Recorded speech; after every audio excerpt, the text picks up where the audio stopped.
नमस्कार दोस्तों, IFL security में आपका स्वागत है। आज हम चर्चा करेंगे इक्विटी कमोडिटी करेंसी मार्केट के वीकली आउटलुक पर। इस वीकली आउटलुक में हम जानने की कोशिश करेंगे कि पिछला हफ्ता कैसा रहा और आने वाले हफ्ते में मार्केट का ट्रेंड कैसा रह सकता है और इंपॉर्टेंट टेक्निकल लेवल कौन कौन से होंगे। तो सबसे पहले हम शुरुआत करते हैं इक्विटी मार्केट से। हमने देखा पिछला हफ्ता आईएमएफ ने ग्लोबल ग्रोथ फोरकास्ट ट्रिम करने के बाद हमने इक्विटी मार्केट में गिरावट आते हुए देखी। हमने देखा इक्विटी मार्केट में कमोडिटी मार्केट में गिरावट देखी गई। अगर हम बात करें इक्विटी मार्केट से तो डाउ जोन्स करीबन 1.86% की गिरावट के साथ 33,811 के स्तर पर बंद होता हुआ देखा गया।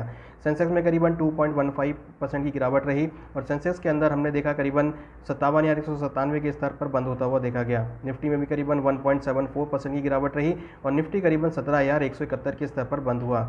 निफ्टी में इंपॉर्टेंट सपोर्ट 16,800, रेजिस्टेंस 17,450 का रहेगा। हमें लगता है कि निफ्टी के अंदर अगले हफ्ते भी गिरावट के साथ ट्रेड हो सकता है। टेक्निकल पॉइंट ऑफ व्यू से बात करें तो market lower top lower bottom formation बनाता हुआ दिख रहा है। साथ में हमने जो गिरावट देखी है उसका थोड़ा बहुत असर और देखने को मिल सकता है और भावों में अगले हफ्ते भी थोड़ी बहुत गिरावट हम यहाँ देख सकते हैं। यहाँ पर इंपॉर्टेंट सपोर्ट 16,800 का रहेगा, जो कि एक मेन ट्रिगर पॉइंट रहेगा। अब हम बात करें कमोडिटी मार्केट की तो हमने यहाँ पर देखा गोल्ड के अंदर और सिल्वर के अंदर भी गिरावट रही। गोल्ड के भाव करीबन 1.38% की गिरावट के साथ 52,261 के स्तर पर बंद होते हुए देखे गए। सिल्वर की अगर बात करें तो सिल्वर के भाव करीबन 3.5% से ज़्यादा की गिरावट के साथ 66,546 के स्तर पर बंद होते हुए देखे गए। गोल्ड में इंपॉर्टेंट सपोर्ट 51,700, रेजिस्टेंस 52,700 का रहेगा। हमें लगता है कि गोल्ड के अंदर अगले हफ्ते एक बाउंस बैक देखने को मिल सकता है, क्योंकि मार्केट सपोर्ट के आसपास ट्रेड कर रहा है, तो यहाँ पर खरीदारी देखी जा सकती है। और जिस तरीके से ग्लोबल ग्रोथ आउटपुट को ट्रिम किया गया है उससे भावों को सपोर्ट मिल सकता है। हमें लगता है अगले हफ्ते गोल्ड के भावों में खरीदारी का ट्रेड बना के चल सकते हैं। ऊपर में 52,500 से लेकर 52,700 तक के लेवल गोल्ड में देखने को मिल सकते हैं और यहाँ पर इंटरनेशनल मार्केट में करीबन $1940 तक के स्तर देखे जा सकते हैं। वहीं अगर हम बात करें सिल्वर की तो सिल्वर में इंपॉर्टेंट सपोर्ट 65,500 और रेजिस्टेंस 68,000 का रहेगा। हमें लगता है सिल्वर के अंदर खरीदारी का ट्रेड बना के चल सकते हैं। ऊपर में टारगेट $25 तक और MCX में करीबन 67,500 से लेकर 68,000 तक के लेवल सिल्वर में देखे जा सकते हैं। बात करते हैं बेस मेटल की तो हमने देखा पिछला हफ्ता काफ़ी नेगेटिव रहा। बेस मेटल में हमने सभी में गिरावट आते हुए देखी। कॉपर के भाव करीबन 2% से ज़्यादा की गिरावट के साथ 808.40 के स्तर पर बंद होते हुए देखे गए। LME के अंदर इन्वेंट्री बढ़ने की वजह से भी यहाँ पर एक गिरावट आती हुई देखी गई।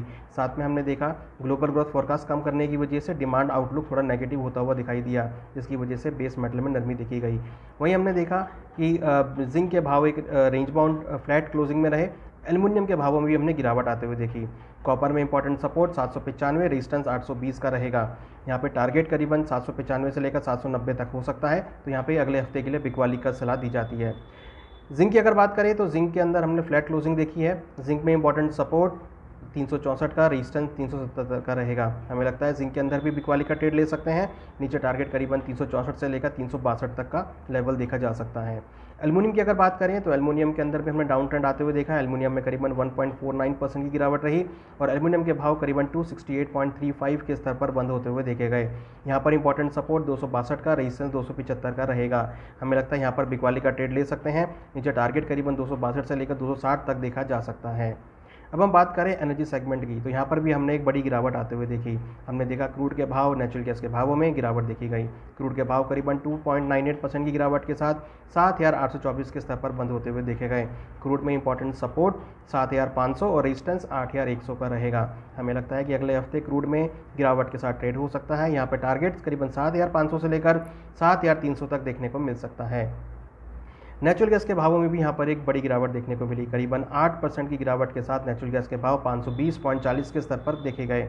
हमें लगता है नेचुरल गैस के भावों में भी यहाँ पे गिरावट के साथ ट्रेड हो सकता है। नेचुरल गैस में इंपॉर्टेंट सपोर्ट 490 और रेजिस्टेंस 540 का रहेगा। हमें लगता है यहाँ पर भी बिकवाली के साथ ट्रेड ले सकते हैं। अगले हफ्ते के लिए टारगेट नीचे करीबन 490 से लेकर 480 तक हो सकता है। अब बात करें करेंसी सेगमेंट की तो करेंसी सेगमेंट में हमने एक मिला जुला रुख आते हुए देखा। हमने देखा USD INR करीबन 0.26% की बढ़त के साथ 76.44 के स्तर पर बंद होता हुआ देखा गया।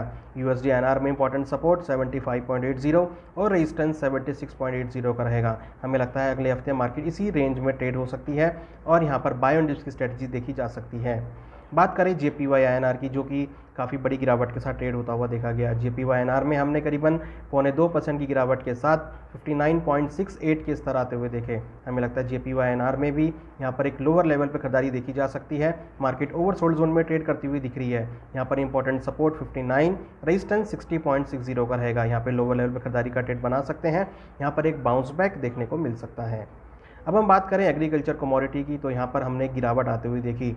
मानसून का पॉजिटिव आकलन आने के बाद हमने सभी एग्रीकल्चर कमोडिटी में गिरावट आते हुए देखी। एक्सपेक्टेड है कि मानसून इस बार भी नॉर्मल आ सकता है, जो कि एग्रीकल्चर कमोडिटी के लिए नेगेटिव साबित हो सकता है और भावों में नरमी देखी जा सकती है। माना जा रहा है कि नॉर्मल मानसून आने के बाद भारत के अंदर अत्यधिक पैदावार देखने को मिल सकती है। बात करें ग्वार सीड ग्वार गम की, तो यहाँ पर हमने गिरावट आते हुए देखी। ग्वार सीड के भाव करीबन 2.91% की गिरावट के साथ 6,336 के स्तर पर बंद होते हुए देखे गए। ग्वार सीड में इंपॉर्टेंट सपोर्ट 6,100 का, रेजिस्टेंस 6,550 का रहेगा। यहाँ पे बिकवाली के साथ ट्रेड ले सकते हैं। नीचे टारगेट करीबन 6,150 तक हो सकता है। मसालों की अगर बात करें तो मसालों के अंदर भी हमने यहाँ पर गिरावट आते हुए देखी। टर्मरिक के भाव करीबन 2.25% की गिरावट के साथ 8,978 के स्तर पर बंद होते हुए देखे गए। निर्यात मांग से मसालों को सपोर्ट मिल सकता है और अगर देखें तो टेक्निकल चार्ट्स पे मार्केट ओवरसोल्ड जोन में है, तो यहाँ पर हम एक बाउंस बैक एक्सपेक्ट कर सकते हैं। तो टर्मरिक के अंदर खरीदारी का ट्रेड बना के चल सकते हैं। टर्मरिक में इंपॉर्टेंट सपोर्ट 8,450 और रेजिस्टेंस 9,400 का रहेगा। हमें लगता है टर्मरिक के अंदर खरीदारी का ट्रेड बना के चल सकते हैं। ऊपर में टारगेट 9,400 तक हो सकता है। अब हम बात करें कॉटन सीड ऑयल केक की, जहां हमने कॉटन सीड ऑयल केक को लाइफ टाइम हाई टेस्ट करते हुए देखा कॉटन के प्राइसेस को, वहीं हमने कॉटन सीड ऑयल केक में नरमी आते हुए देखी। कॉटन सीड ऑयल केक में हमने करीबन 6.5% की गिरावट के साथ भाव करीबन 2883 के स्तर पर बंद होते हुए देखे गए।